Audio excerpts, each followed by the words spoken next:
ओम शांति। हमें बाप समान महान बनना है।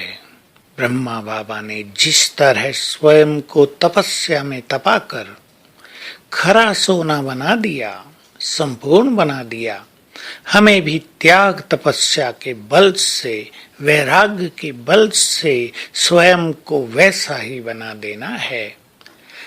अपना शरीर भी शिव बाबा को दे दिया, ये भान ही मिटा दिया कि ये मेरा शरीर है।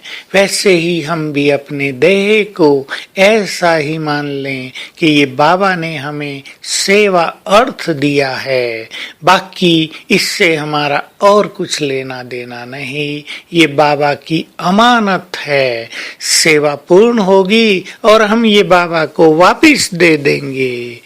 तो इस तरह हमारा देह भान मिटता जाएगा, देह का आकर्षण समाप्त होता जाएगा और हम अशरीरी स्थिति में बहुत सहज स्थित होते जाएंगे।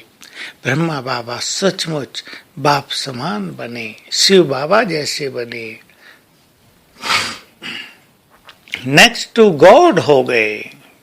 सोच लें उन्होंने क्या क्या किया होगा। संपूर्ण प्योरिटी अपना ली, संपूर्ण निरहंकारी बन गए, किसी के लिए भी मन में अशुभ भावना नहीं रही, शुभ भावनाओं का दान सबको मिलता रहा। कई बच्चे ऐसे भी आते थे जो बाबा का भी सामना करते थे, लेकिन बाबा ने उन्हें भी बहुत प्यार दिया और बुजुर्ग होते हुए भी अंत तक बहुत बड़ी सेवा निरंतर करते रहे। सेवा में कभी भी मैंपन आने नहीं दिया। बाबा का अपने पर कितना कंट्रोल था, ये इस बात से पता चलता है कि आखिरी दिन 18 जनवरी सवेरे जब बाबा को छाती में बहुत पेन था, तो भाई जो भी थे वहां उन्होंने कहा कि बाबा डॉक्टर को बुला लें। देखिए बाबा ने कितने नशे से जवाब दिया था, बच्चे बाप तो सुप्रीम सर्जन से बात कर रहा है, डॉक्टर आकर क्या करेगा। तो बाबा को एक देह भान से न्यारे होने की बहुत ग्रेट फीलिंग थी। पेन तो बाबा को जैसे सता ही नहीं रहा था और वो संसार की पहला नंबर की आत्मा है। उन्हें ये आभास था आज इस धरा पर साकार रूप में मेरा ये आखिरी दिन है। वो इस देहभान से पूरी तरह डिटैच हो गए थे। मन खुशियों से इतना भरा था कि अपने भविष्य को याद करके अकेले में डांस करते रहते थे। वाह, मैं ये बूढ़ा शरीर छोड़कर अब जाकर छोटा श्री कृष्ण बनूंगा, गद्दी पर बैठूंगा। बाबा ने उन्हें कितने जन्मों के राजभाग का उन्हें साक्षात्कार करा दिया था कि अनेक जन्म तुम्हारे सिर पर ताज आए हैं, तुमने अनेक जन्म राजभाग्य का सुख भोगा है। तो अपने भाग्य की खुशी भी बाबा को निरंतर थी। हम भी उसी तरह अपने भाग्य की खुशी को कायम रखें।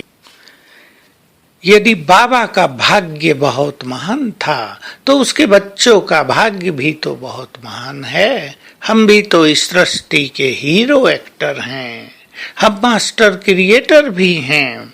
तो ये नहीं भूलना है कि हम महान से महान देव पद प्राप्त करने वाले हैं। हमें कितनी प्राप्तियां होंगी सतयुग में, उसकी तो शायद हम कल्पना भी नहीं कर सकते। हमारा देह ही कितना कांतिवान, कितना तेजस्वी, कितना चमकीला होगा, जिसमें रोग दुख शोक का तो नाम ही नहीं होगा। तो बाबा हमें कितना बड़ा भाग्य देकर जाते हैं। आओ बाबा के हम सारा दिन गुणगान करते हुए उन्हें थैंक्स देते रहें। हे बाबा, आपने इस समय आकर हमें क्या क्या दिया और भविष्य में हमें क्या देने जा रहे हो। इतना योग्य बना देते हो कि अपना स्वर्ग हमारे हाथों में सौंप कर निश्चिंत होकर घर में जाकर विश्राम करते हो। तो आज सारा दिन बाबा को थैंक्स देते हुए उसका गुणगान करते हुए हम व्यतीत करेंगे और फॉलो फादर करने का संकल्प रखेंगे। विशेष रूप से जैसे ब्रह्मा बाबा हमारे सामने बैठा है और जिस तरह वे तपस्या में मग्न हैं, बुद्धि निरंतर शिव बाबा के स्वरूप पर स्थिर है, वैसे ही मुझे भी तपस्या में मग्न रहना है। ओम शांति।